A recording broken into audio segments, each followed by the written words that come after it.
It's that time. Welcome to Roadmap, how to take 3 listings a week until you're ready for more. Each week we interview a great agent who's consistently taking several listings each month. We have an exciting guest today. We encourage you to take notes and apply as much of their knowledge as quickly as you can, and then use the copycat principle. Let me introduce my co-host from San Diego, Carly Hathaway. That's carlyhathaway.com. Hi, Carly. How's the real estate business? Hey, Ren. Hey, everybody. Real estate is great. I love being a listing agent, and living in San Diego is just even that much better. Yeah, let it snow, let it snow. Okay, yeah. Great. You get all the snowbirds coming to visit you. Before I introduce our guest today, I want to remind everyone that we are also simulcasting the show on the private Lead Gen Facebook group. They have 52,000 members, so we have a large audience there today as well. And we'll be pausing for a commercial message during the show as a thank you to the Lead Gen folks. Let's welcome our guest today from beautiful Richmond, Virginia, Mr. John Daylor. Welcome, John. Hey, John. Hey, Carly. Hey, Ren. Thanks for having me today. Thanks so much for being here. We're so excited. Well, good. I'm excited about it as well. Thanks. In my mind, John has a perfectly run business. It's as good as it gets. Okay, so like a well-oiled machine. We can't wait to learn all about it. That's it. Yeah. John, how long have you been a real estate agent? I've been in the real estate business for 30 years. Started in January of '89. I'd been in a CPA, worked in public accounting for 8 years prior to that. So. Great. So you know what you're doing a little bit. Yeah, he's got the CPA part down, so he knows what to do with all that money. Yeah. Exactly. No, it actually, my CPA background did help me just running my real estate business more like a business. So I kind of had a good start in the business when I got in. So that was good. So you didn't have to pay taxes, penalty, and interest. Huh? Right. I paid my estimates on time. Good job. Wonderful. We're near the year's end. I don't know when people are watching this. They may be watching this in 2020 or 2021. But, where are you going to end up this year? Well, this is actually the exact time we're looking at our numbers and trying to, project out for next year. And I've got my board on my wall here, and I was just looking at that. So our goal for this year was 170 closed transactions.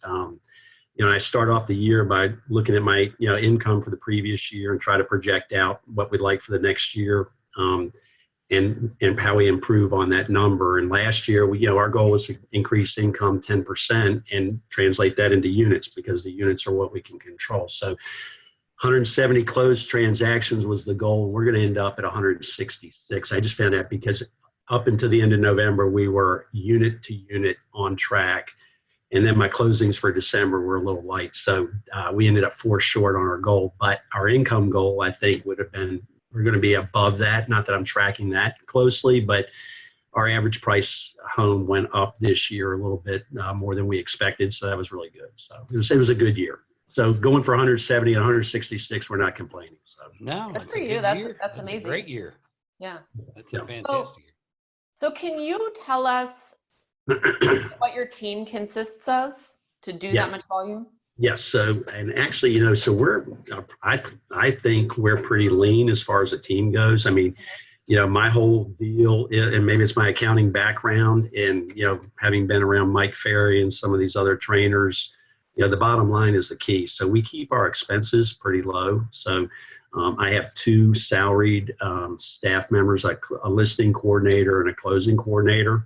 Mm-hmm. Both of them full-time, both of them licensed realtors. They do a great job. I have 3 buyer's agents, and one of them is my son, John, who's only been in the business a year, who was also a CPA for 6 years, just came to work with me last year. I have my sister Chris is a buyer's agent, and then all 3 are rock stars, but Katie is my rock star buyer's agent as well, and she probably closed 50 deals on her own this year. Pretty lean. I have a runner as well, so for the volume we do, I think we've got a pretty lean team, which is designed to keep our bottom line tight. So right. I mean, so many teams are like an Exxon station where they handle a lot of cash, but they only keep 3 cents a gallon. right, So, yeah. So but not your case. You've got the expenses down. What's your average selling price there now? so it's right at 450. Nice. 50,000. But getting back to expenses, so this is, what I look at a lot is my expenses run about 23% of my gross, not my team's gross, of mine, of what I bring in. Gotcha. So the way I do them, the numbers is I look at gross commission income, less my payments, the buyer's agent split, any referral fees out. And then what comes to me is where I base my expense ratios, and I try to keep it under 20, 25, somewhere between 20 and 25%. So that's a great number. Yeah. It is Highly efficient. It is, and the biggest part obviously is salaries. We don't have any marketing to speak of other than signs, and we don't have any internet leads that we buy or anything like that. So that's why we're able to keep the numbers down. Yeah. Why bother? I mean, as many homes as you list, you have a better buyer anyway. Why would you want to buy leads? Right. What are you going to do with those? So John, tell us, where does the majority of your business come from? Where are you getting these listings? So having been in the business as long as I have, I've got a huge database, and we track the numbers pretty closely. I'd say probably 40 to 50, probably closer to 50% of my business is past customers, co-op past customers, or their referrals. Probably another 25% from my sphere of influence, and I'll get 5 to 6% maybe on expireds, occasional for sale by owner, and then people that just call in having known my name. And I don't work as many on the FSBOs and expireds now because I worked them for 20 years, and now they're my customers and they're referring me business, and it's all we can do to keep up with that right now. So well, good for you. That's the goal, right? Is to keep, getting that repeat business. Yeah. I mean, it's one of the things when we first got in the business, our goal was to create referrals, and we looked at every transaction that we do as a potential referral down the road. So, and it's paid off. So are you still adopting the other side of the deal? The co-op customer. Yeah. I mean, that's a huge source of business for us because in most instances, that agent that sold my listing is not going to call that buyer back. So we make every effort to capture their, cell phone or email through the course of the transaction. And people are tight on those, but my team does a very good job of getting that information. So we try to stay in touch with them just like they're our customer. We can basically, like I said, adopt the customer. So yeah. And Great. What's your strategy to keep in contact? Because you obviously have a huge database now, and you can't just, I got to call Bob on Tuesday. Like, what's your strategy there? So, I mean, we have good intentions, aren't always able to execute them as well. And that's our struggle that we continue with every day. But 28 years ago, I was at a seminar with Karen Bernardi, and she gave a simple strategy for calling your past customers. Call them the first day after the closing, the 5th day, or the 7th day, the 30th, and then every 45 days after that for the first year. So, and we do that as best we can. The key is making those calls weekly during, that often during the first year pretty much cements the relationship going forward. And I've fallen off, after that first and second year. I'll have a customer call me from 8 years ago that says, "Oh gosh, you call me all the time." And I look back and I haven't called them in, 2 years, but they remember that first 2 years. But it's still in there. Yeah. It's still in there. It's still in their memory, and they, and they appreciate that call. And particularly the co-op customers, again, if the other agent, finds out and he objects, which is maybe 1 in 30 times, then I'll back off. But otherwise, those buyers are the most appreciative. And when I do list their house 4 or 5 years later, they don't even remember who their agent was. And their agent probably isn't in the business anymore. Right. And in most cases, they're not in the business anymore. So you might as well adopt them because you are. Yep. And, they are hard numbers to get. And I know you can solve that problem a lot of times with your systems that you have. So that helps a lot as well. Because if I can't get a co-op's number, it's not like I'm cold calling them because they bought my listing, but you've given me the number and Yeah, we can get you all those numbers. Yeah. that's an easy call. Yep. Yeah. Yeah. So let's put this in perspective because, it's not as easy as it sounds. It's not like you're going, hey, I think I'll call, like she was saying, I think I'll call Bob. Oh. What is your routine for calling people in order, it's a huge database, 30 years? What is that, 3,000 people? It's, I was telling Nigel earlier, it's just over 3,000, and we're constantly, and inevitably, part of our year-end process is when we send out our Christmas cards and we get the return card, they've moved, we miss a lot of them too, because we we need to do a better job of controlling that data. So you don't get so many yellow stickers. Yes. Right. So 3,000 people, that means that your day consists of talking to how many people a day, and what part of the day do you do this? Well, so it's 5 days a week. Yeah, 5 days a week easily. And it's really, unlike my previous, when I really cut down on my time, I seem to be working more now hour-wise, but again, making phone calls is not very strenuous on me. So that kind of work I kind of like. But we'll call, my goal is 15 contacts a day. Now, over the last month and a half, we've doubled that number through the end of the year. We're a little bit slower this time of year, and we know everything we've done over the last 2 months is going to dictate how we come out next year. So we double it. But during the normal course of the year, my goal is simple 15 contacts. My team has some contact goals too. Then we get a little bit loosey-goosey on that, but that's ultimately our goal. And you asked me how we do this. I use Top Producer. I've used it for a long time, and they've got calling schedules on there that I've used. So, it's been there for a long time. Yeah, it's an easy one to use. So they pop up every day on my calendar, and I pick the ones I want to call, and that's how we do it. Go with it. Right. It's not a tough life to sit there and just call all morning, return calls, go to lunch, have an appointment here and there. Yep, exactly. Yeah, so the morning, I go to the gym early in the morning, and then I'm try to be in the office as close to 8:30 as I can. Don't always do that. I don't want to make calls before 8:30, and then I'll call till noon, and then the afternoons on appointments. And if I don't have appointments, I'll do some administrative stuff as well. So, gotcha. But that's what the afternoons are for, and then the appointments are usually scheduled for the afternoon, but inevitably I'll pick a couple of nights a week where I will go on appointments and accommodate people's schedules. So. And how long does your average listing appointment take that you have it down? So, and that's going to change this year because my schedule, my listing appointment goal and ones I actually went on decreased this year. I'm very selective on my, I pre-qualify heavily. But when I get to the house, a big part in our market, as in any market, the condition of the house is going to really dictate a lot of what, needs to be done. So I will spend a little bit of time, probably more than I need to, coaching them on preparing the house.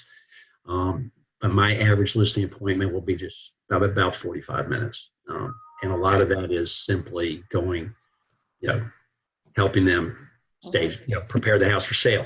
Keep in mind, these are mostly referrals and past customers. So a lot of them I'm not even competing on. So I can probably really narrow that time down. I just need to go on more of them and not be selective. Yeah. And the fact that you're pre-qualifying very heavily, you're already assuming the sale when you walk in because you kind of know, right? Yes. So of the, 105. Yeah. So my numbers are way down. My listing appointment goal was 150. I only went on 105. And part of that was because we were selective. We want to stay in a general area. We're a pretty wide area, but I get, probably 90% of every listing appointment. I was about to ask, so what's your batting average? It's 9 out of 10. Close to 90%. Because you pre-qualify that tightly. Yep. Good. Well, think about how much time you save. Yeah, and we can tell a lot before we go out as to whether this is going to be a house that we're going to want to list. So now that's going to change a little bit too. I'm the only listing agent in the office, but my son John's come on board and he's going to start doing some listings. He closed 25 transactions his first year, and some of those were his sphere and some of the listings that he did. But he's going to take a bigger role on the listing side going forward. My buyers agents do a great job with the buyers. So great. When did 2020 start? It started probably in September. So September, okay. Yeah. And the reason I ask this question is a lot of people, it's the furthest thing from their mind that next year starts. You know, for many people, they say November 1, in your case, September. The longer people are in the business, the more that next year starts like 3 or 4 months before they even get to that year. Yeah, we're going to go into the new year with about 15 to 20 listings already signed for the new year. So, you know, people are, yes, some of which, you know, we signed probably back in early October because, you know, we'll get them signed and in writing because, you know, we don't want somebody else to come over and say, you know, over the holidays say, oh, my friend bought the house. So we'll, you know, and there's a benefit to them to do that because we'll start noising it around. So.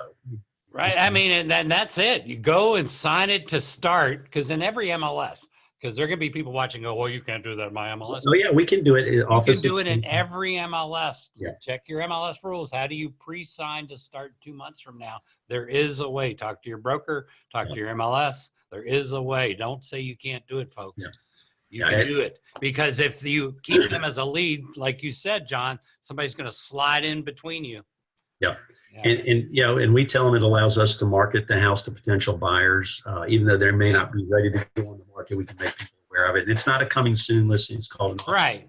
But you can increase your double size quite a bit just having it, knowing it's coming up. Exactly. Yeah. Beautiful. My main goal is just to eliminate, you know, that call you get. Hey, we sold our house, so. Over the holidays, you know, somebody came over for Christmas. They wanted to buy the house, so we try to eliminate. Right. Yeah. That's always get that signature. Yeah. Exactly. Always get that signature. You know, I mean, how many times people go, well, I got to do this before I'll be ready. Great. Sign here. Well, I got to do these things. That's fine. Sign right here. Yep. Exactly. I know. Good deal. Yeah. It's good stuff. Good deal. Well, it's always a pleasure to reconnect with you and learn what you're doing. Yeah. It's a very well-oiled machine. If you do what John's doing, you're going to have what John has, and he has a great income and a great life in a beautiful part of the world, Richmond, Virginia. John, how should they get in touch with you? Because there are people that are going to want to send you a referral to list a property or to work with a buyer or whatever. What's the best way for them to do that? You know, I just give people my cell number. It's 804-347-1122. That's the 1122? Yep. Good phone How'd you number. get that one? Yep. 804-347-1122. Yep. Makes it easy. And it's easier than my email address. So there we go. Send referrals to John. Say that again, Carly. Send referrals to John. Send referrals to John. If they're coming to Richmond. Yep. That's all. I was referring to you as John Boy because I've known you for, I think we used to call you that now and then. Yep. And they go, what's his last name? What's his last name? And I said, Walton. I get called that quite a bit. Yep. It's all good. Yeah. So that being said, you should be sending plenty of referrals now out to the Richmond area. Really. I know I should. I haven't lived there since 2004. All your past customers are out there. So I know. There you go. I know. I should take a look at that. Look at that list. That was my real estate market. Yeah, yes, indeedy. Did very well there. Say that again. You did very well there. It wasn't here. Bad.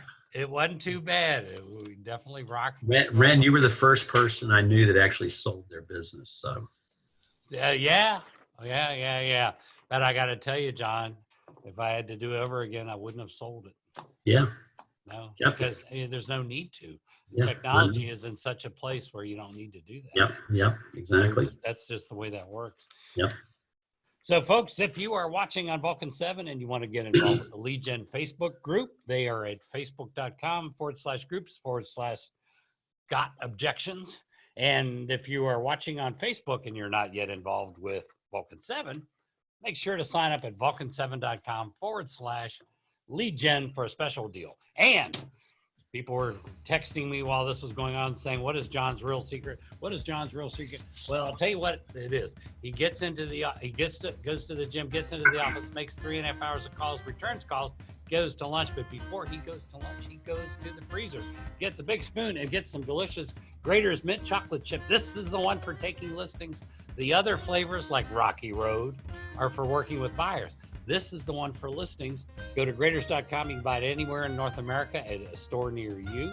And if the listing is slow to sell, what is John's secret? He digs a hole in the front yard of the house, buries it upside down, and that listing will sell just like that. See everybody next week. And John's going, what the hell? That's great. Thanks so much, John. Thanks for joining us today. Yeah, thank you, Carly.